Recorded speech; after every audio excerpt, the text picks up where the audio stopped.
Hello everyone, my name is Not Kali here and welcome to Piercing Snowflake, Water Shield and Blurred Moon project breakdown video. Now for this video, this is the first anniversary of the song.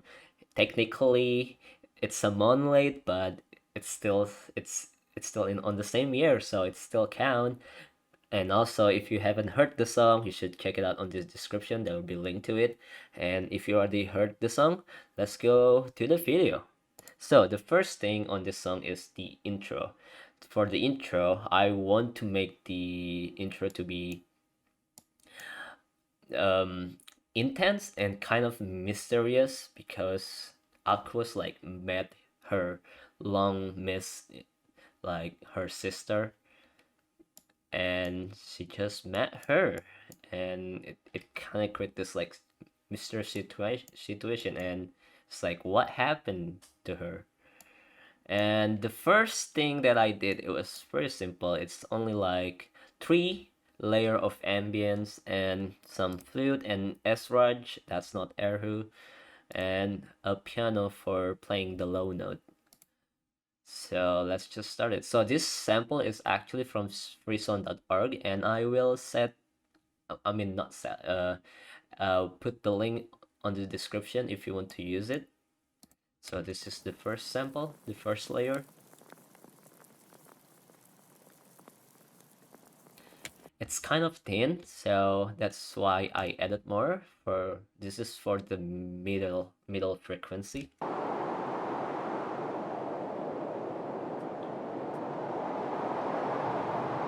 And this one is from a sample pack, but this is for more light one. Light, like light wine winter sun. So I really want to like convince the listener to think that the song is in winter in some snowy place, fantasy world, you know. And yeah, this is how it sounds when three of them are layered. So these three of this, I think it's the same mixing channel. I think it only like cut the low end, yep, to make it the song doesn't distort and like give some space for the low notes that will be played on the piano. And this is the full automation to make it the fade in intro.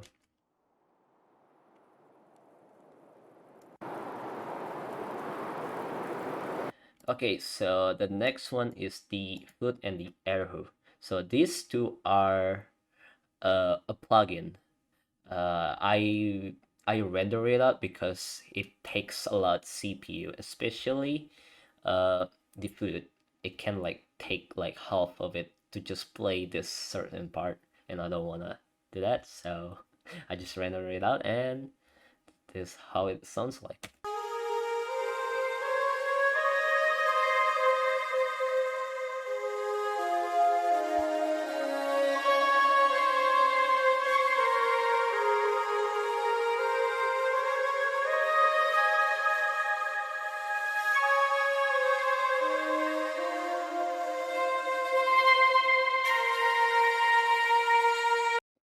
So, this flute and sraj is actually not in the original key.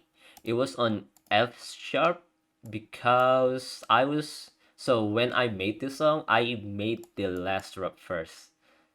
Yeah, this part. So this was in F sharp, and that's why the original flute was in F sharp, and it sounds like this.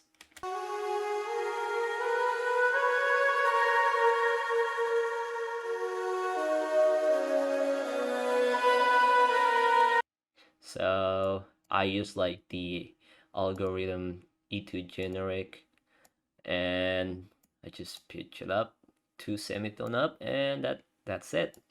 So for the chain on this one, it's actually, oh wait, this one is rendered, but I believe it's just delay and a reverb to make it more like transition between notes is more believable that it's real instrument. And this reverb is actually for the transition because I want to make the longer tail on this part. I will get to there later. But before that, this is the low note. This is a keyscape. Uh, it's not. I forgot to unsolve it. Or there we go.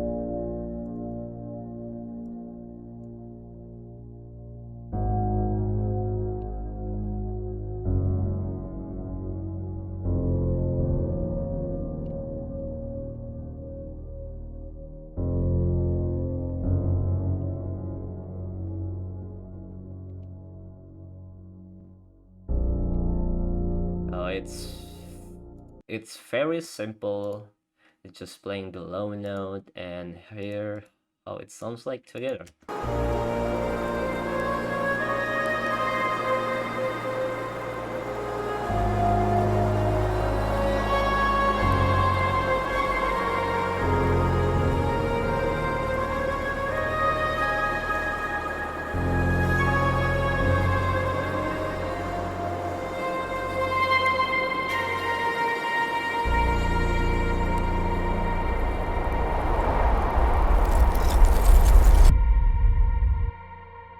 Okay, I forget to tell the mixing channel on this piano.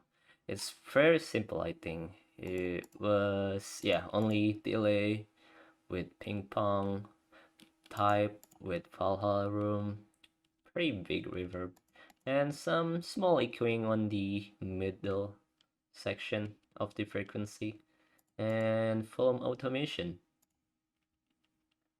So in this part, I did like, so I used the reverb that I put on this mixing channel for the flute and sRAJ. So I want to make it longer, so it makes like kind of this dramatic feeling. Like, let me just show you what I mean.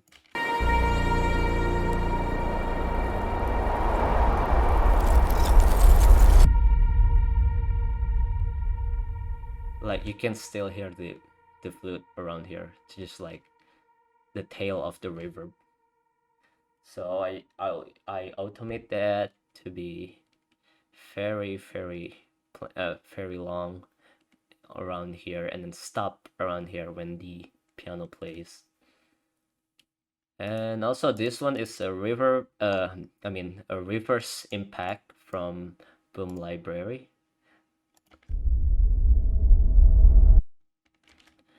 This is the from freesound.org, someone recording an ice breaking, and I just reverse it. Let me play the original sample.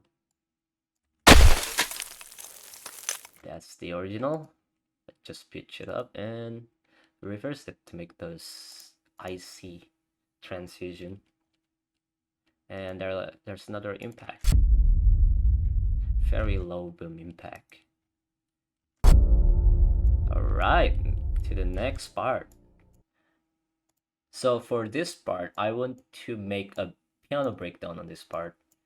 And I want to make this part to be a flashback or a memory, like Haku was like remembering her past with her sister on this part. And it's a pleasant memory. It's kind of sad. I want to make it like kind of sad, like and nostalgia. And what I did was like put this piano melody on here. Oh, let me unsolo that. There we go.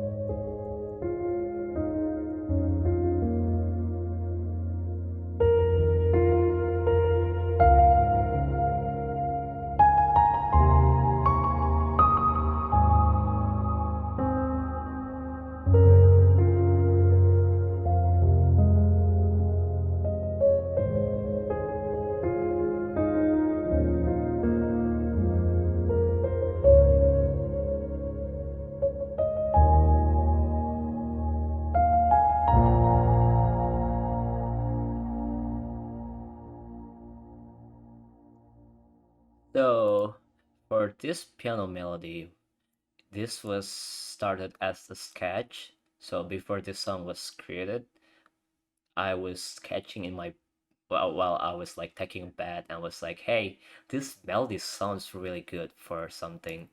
And I save it on my MIDI and I open like Eval and then just wrote it and save it as MIDI so I could like use it someday. And there was like one time when I was making this song, I was like, hey, I could use the melody that I did. And I have this sketch actually. I have the original piano melody. So here is what it sounds like the first version of the piano melody on this. Oh, it's loading. 1 second.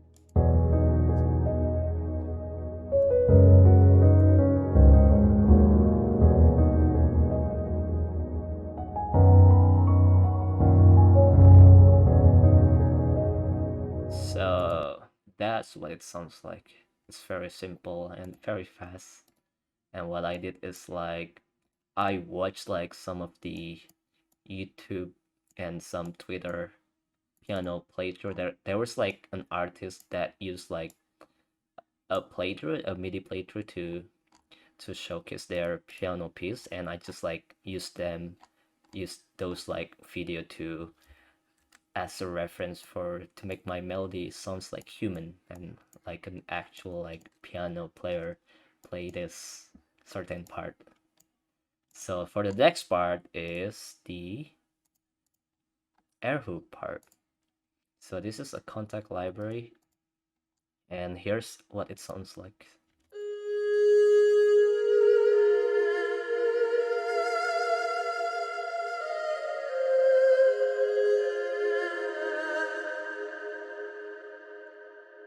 So for this part, there's like a non-existent note. What happened to this is actually the contact library cannot render the note. Like, yeah, it only goes to like D5. Beyond that, it doesn't render. The same for the like 1 octave on here, C7, and it doesn't render. So what I did was like put the note that I want to render in the range that the contact library can render, and then I record it or render it, and I pitch it down and pitch it up with the little altar boy. Oh, I used this one for the 1 octave down with the Furman pitch 1.6. So here's what it sounds like.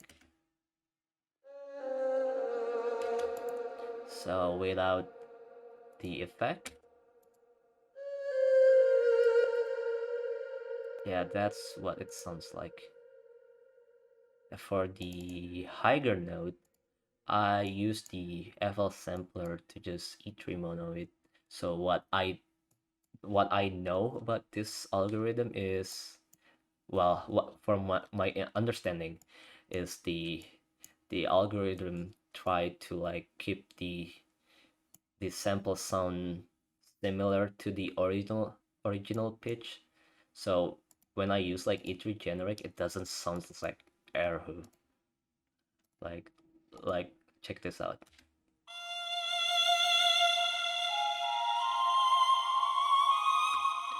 Sound sounds really bad. So that's why I use like E3 mono, and here it sounds like.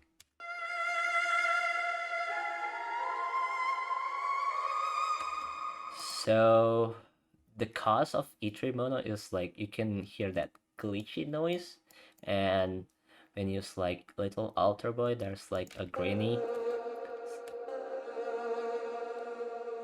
You can hear like those like grainy texture. So I hide it with the piano and reverb and actually an ambient, so you could like unhear those artifact with those layer all together.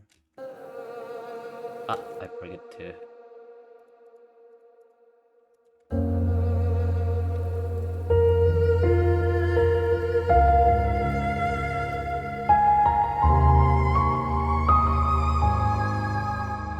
Okay, so there's another automation for the ambience, so it gets louder at the end. I want to like create this like building up tension, because like the melody, like it gets like very intense at the end. Well, not really intense, it just, I guess it gets intense at the end. I'm not sure what's the word, but yeah, it just goes up around this part. Also there's like air hook automation for this to make it more sounds realistic. And what I did was like I put the volume first and then the reverb processing after it to make to so it doesn't, so the reverb doesn't like cut off around this part. So when this like air hook cut off around this, like the tails from the previous note that has been played is still like going. So it create this like smoother transition between notes.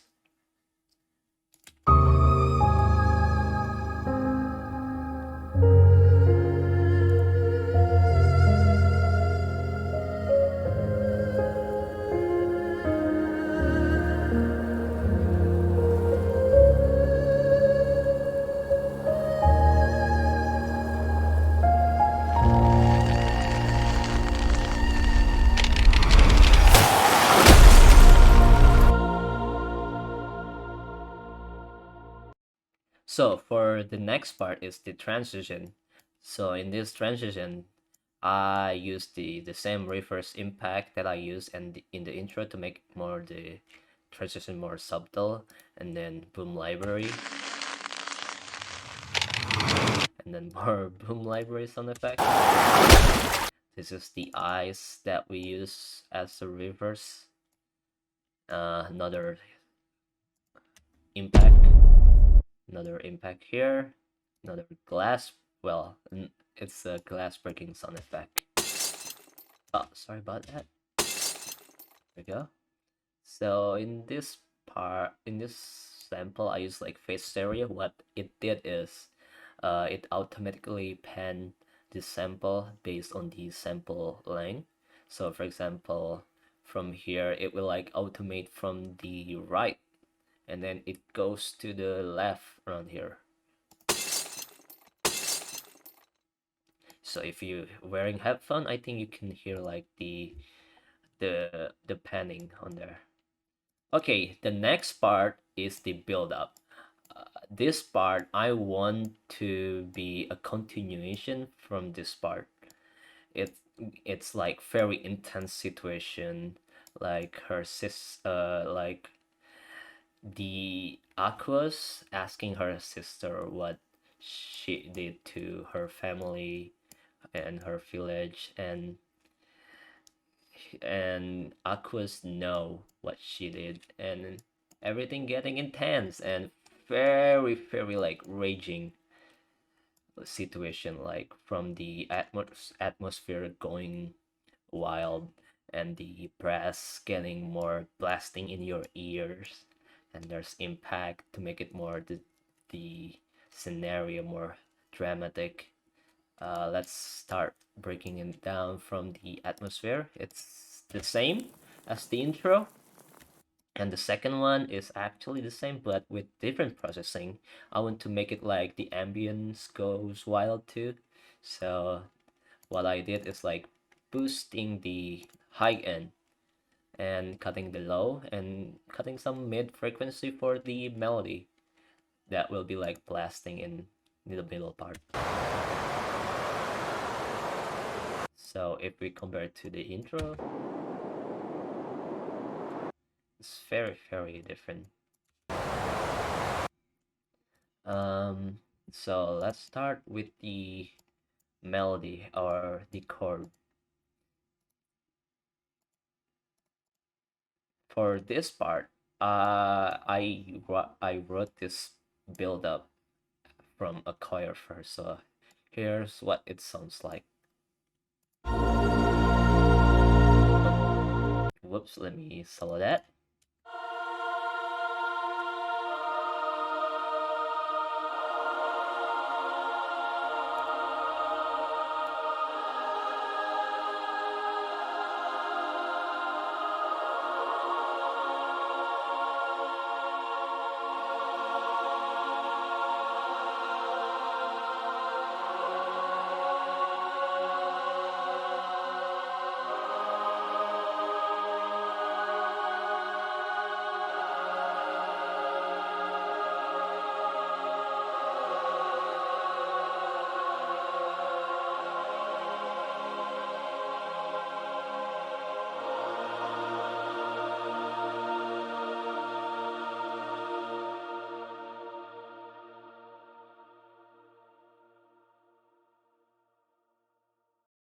So the idea of this choir is I want to make it like build up, so it start as like very calm, and then it gets more intense, more voicing at the middle part, and that's what the idea of this build up, just like building up from calm, kind of calm, like intense but calm. I don't know how to explain that feeling. But yeah, it's panning to the left, and it got another layer for this part too. It's another choir.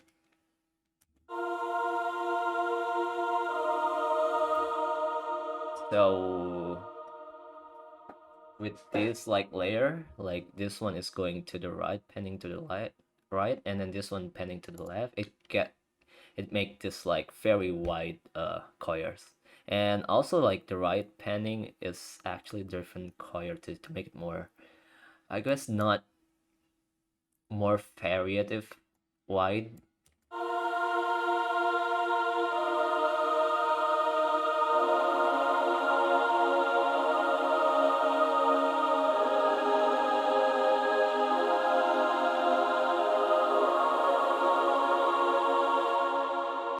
So yeah, that's what the choir layer sounds like.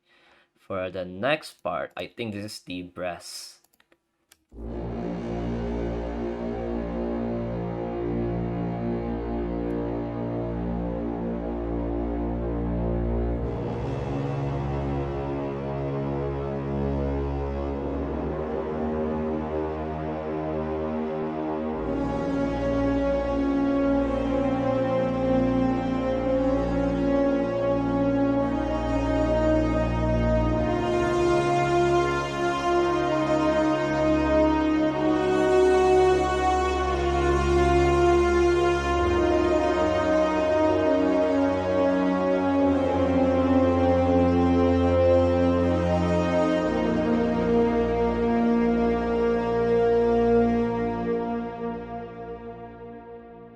So for the brass and the horns, I used to like watch a orchestral video, like tutorial video on YouTube, and they talk about how like the brass section or the lower note need to be like simple, not overcomplicated. So I did that. I did follow the advice to make it more simple. And for the middle part, I want to the brass follow the main note, main melody, and to like, I guess, make the melody way more like the main focus on this part, and it makes it the build up more intense too with the automation dynamics. Let me unsolo this part. I'll show you after I show the horns. So this is the horn part. Wait, no, never mind. This is the string actually. My bad. This is actually string. So in this part, it's still the same as the choir melody, but the difference is the intro. I want to just to be like just sustained tremolo articulation, and it's slowly like building up around here, and it gets full on this part. So I did again another layer with this. There is like another layer of string on here that is like 1 octave panning to the right. And let me this is how it sounds like all together. Oh, that was the one.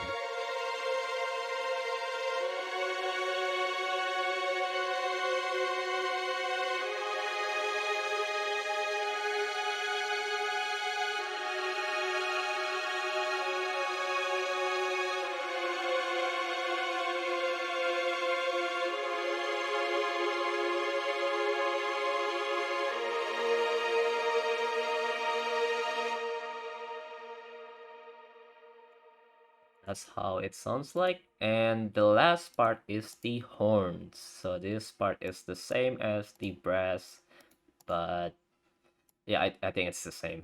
There's nothing different with this one.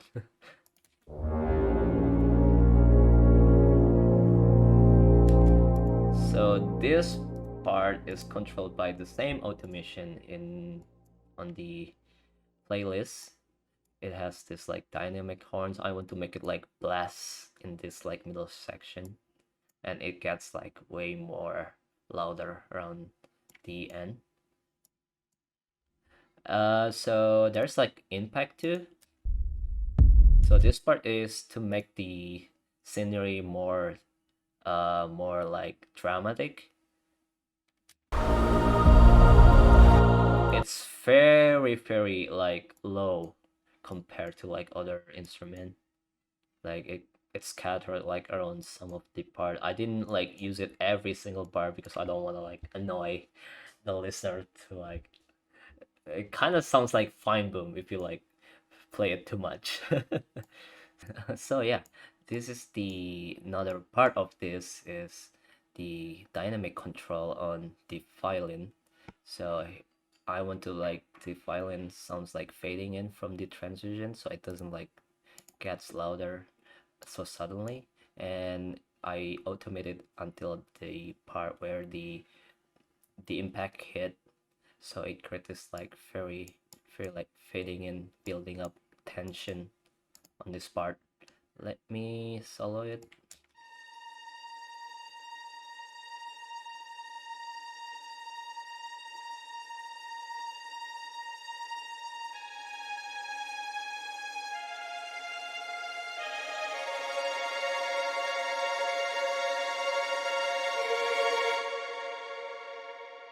So that's the violin part. So here's what it sounds all sound together in this part.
So for the last part of this video, I will show you how I made the transition between the first drop and the build up. It's very simple. It's the reverse impact that we used before in the previous part, then the impact that we use on this part on the build up, and another sound effect from Boom Library to create this like more world building or storytelling that they're going to fight, like they're preparing, they are starting to fight actually around here. And this is Aqua's walking. Another sound effect that they are going to fight. This is like when Aqua start to cast her water ball. Then down here there's like another glass breaking that we use, another ice breaking that that I use on the transition, and another glass breaking reverse with fade stereo, and all together sounds like that. And this is the voice of Aquas. It's voiced by the Wi-Fi. They are really a perfect role for this. They went hard on this voice acting. Shout out to the Wi-Fi. Yeah, this is another deep breath. like indication for like they are starting to like actually start the duel. um for this part I cut this ambience, but I didn't cut this one because I want to make the transition between the build up and the first drop more contrast, so it doesn't sounds too quiet. So for example, if I cut this, it sounds too quiet, so that's why I use the ice storm in here. It doesn't sound too quiet. Alright, so that's about it for the first part of this project breakdown video. I hope you learned something from this. I apologize if there's like grammatical error and pronunciation. I also apologize if there's like some of the part is unwell explained.